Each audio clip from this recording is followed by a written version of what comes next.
dumating na yung front bracket natin para kay Sushi or sa ating Yamaha Paseo. So, check natin to.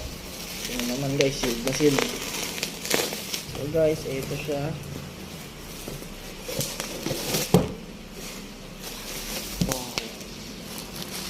Ito. So ito siya. Yan.